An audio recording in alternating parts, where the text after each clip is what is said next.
Monkey pox, यह शब्द आपने हाल ही में कई बार सुना होगा। क्या है यह मंकी पॉक्स वायरस? कैसे प्रभावित करता है मंकी पॉक्स वायरस मानव शरीर को? मैं खुद को इस वायरस से कैसे बचा सकता हूं? अगर कोई बीमार हो जाए तो इलाज कैसे करें? इन सभी जवाबों को हम इस वीडियो में जानेंगे, इसलिए वीडियो को स्किप न करें। हे दोस्तों, मैं सुकांत, मेरे चैनल में आपका स्वागत है। अगर आपने इस चैनल को सब्सक्राइब नहीं किया है तो नीचे लाल बटन को प्रेस करके अभी सब्सक्राइब कर ले। मंकी पॉक्स एक दुर्लभ बीमारी है जो मंकी पॉक्स वायरस के कारण होती है। फैमिली पॉक्सविरिडे में ऑर्थोपॉक्स वायरस जीनस का एक सदस्य। मंकी पॉक्स की खोज 1958 में हुई थी, जब रिसर्च के लिए इस्तेमाल किए जा रहे बंदरों के समूहों में चेचक जैसी बीमारी के दो प्रकोप हुए थे। यह मुख्य रूप से संक्रमित जानवरों के साथ मानव संपर्क के माध्यम से फैलता है, लेकिन कभी कभी संक्रमित व्यक्ति के साथ स्किन टू स्किन संपर्क से भी फैल सकता है। मंकी पॉक्स वायरस के दो समूह हैं, वेस्ट अफ्रीकन क्लैड और Congo basin central African clad. जैसे जैसे अंतर्राष्ट्रीय यात्रा अधिक सामान्य होती जाती है, वैसे वायरस जो कभी कुछ निश्चित स्थानों तक सीमित थे, वे अधिक आसानी से दुनिया भर में फैल सकते हैं। 2021 की गर्मियों में एक अमेरिकी निवासी में मंकी पॉक्स का मामला पाया गया, जिसने नाइजीरिया से संयुक्त राज्य अमेरिका की यात्रा की थी। फिर 2022 यूरोप, अमेरिका और ऑस्ट्रेलिया सहित अफ्रीका के बाहर के क्षेत्रों में इसका प्रकोप लेकर आया। अब सवाल यह है कि मंकी पॉक्स किसे प्रभावित करता है? किसी को भी मंकी पॉक्स हो सकता है। अफ्रीका में ज्यादातर मामले 15 साल से कम उम्र के बच्चों में हैं। अफ्रीका के बाहर पुरुषों के साथ यौन संबंध रखने वाले पुरुषों में यह रोग अधिक आम प्रतीत होता है, लेकिन लोगों में ऐसे कई मामले हैं जो उस श्रेणी में नहीं आते हैं। चिन्ह और लक्षण क्या हैं? उजागर होने के बाद किसी व्यक्ति को कोई लक्षण विकसित होने में कई दिनों से लेकर कुछ सप्ताह तक का समय लग सकता है। मंकी पॉक्स के शुरुआती लक्षणों में फ्लू जैसे लक्षण शामिल हैं। मंकी पॉक्स की इंक्यूबेशन पीरियड आमतौर पर 6 से 13 दिनों तक होती है, लेकिन यह 5 से 21 दिनों तक हो सकती है। संक्रमण को 2 पीरियड्स में विभाजित किया जा सकता है।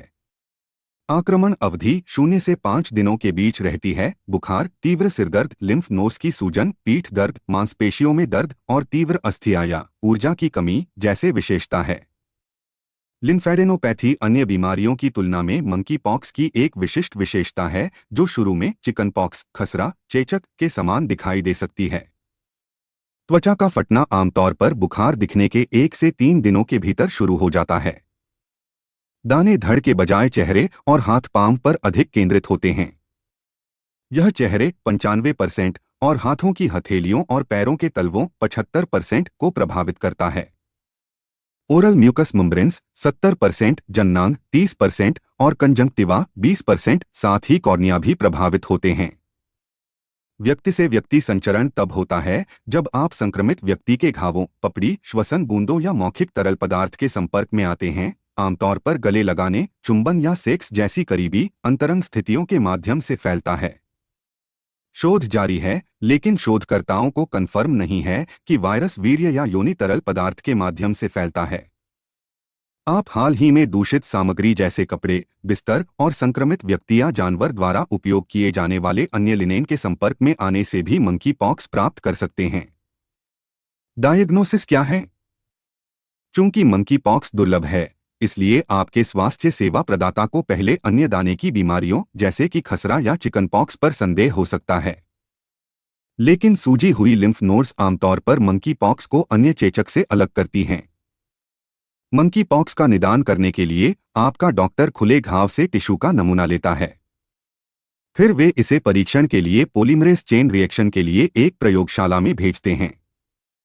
आपको मंकी पॉक्स वायरस या आपकी इम्यून सिस्टम द्वारा बनाए गए एंटीबॉडी की जांच के लिए रक्त का नमूना देने की भी आवश्यकता हो सकती है। अब इलाज का क्या?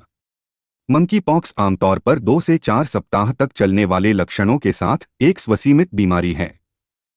मंकी पॉक्स से पीड़ित ज्यादातर लोग बिना इलाज के अपने आप ठीक हो जाते हैं।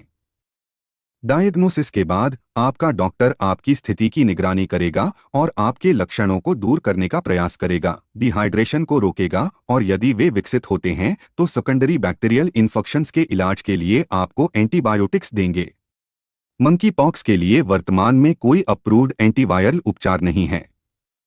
एंटीवायरल दवाएं मदद कर सकती हैं, लेकिन उन्हें मंकी पॉक्स के इलाज के रूप में अध्ययन नहीं किया गया है।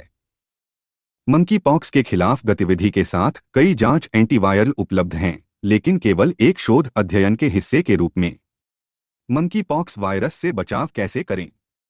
चेचक का टीका मंकी पॉक्स से सुरक्षा प्रदान करता है, लेकिन इसका उपयोग वर्तमान में क्लिनिकल ट्रायल्स तक सीमित है।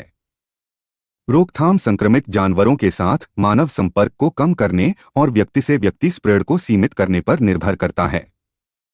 मंकी पॉक्स वायरस को फैलने से रोकने में मदद करने का सबसे अच्छा तरीका है संक्रमित जानवरों, विशेषकर बीमार या मृत जानवरों के संपर्क में आने से बचें। वायरस से दूषित बिस्तर और अन्य सामग्री के संपर्क में आने से बचें। जानवरों के मांस या भागों वाले सभी खाद्य पदार्थों को अच्छी तरह से पकाएं। अपने हाथों को बार बार साबुन और पानी से धोएं। ऐसे लोगों के संपर्क में आने से बचें जो वायरस से संक्रमित हो सकते हैं। सुरक्षित सेक्स का अभ्यास करें, जिसमें कंडोम और दंत बांधों का उपयोग शामिल है। ऐसा मास्क पहनें जो दूसरों के आसपास होने पर आपके मुंह और नाक को ढके। बार बार छुई जाने वाली सतहों को साफ और कीटाणुरहित करें। वायरस से संक्रमित लोगों की देखभाल करते समय व्यक्तिगत सुरक्षा उपकरणों का उपयोग करें।